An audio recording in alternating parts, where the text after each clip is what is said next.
let's say it's just like, these are all the customers that we've had like in the last 3 months.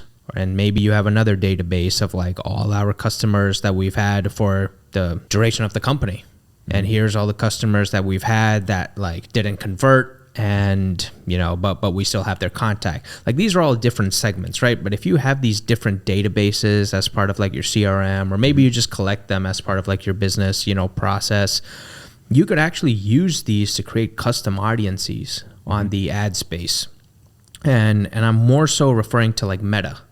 The other platforms have started doing more so of custom audiences. Like, you can do, AdWords, they have their own custom audience portion and stuff, but more so Meta, whereas you can actually upload these databases and you can create a whole separate ad that targets only this database.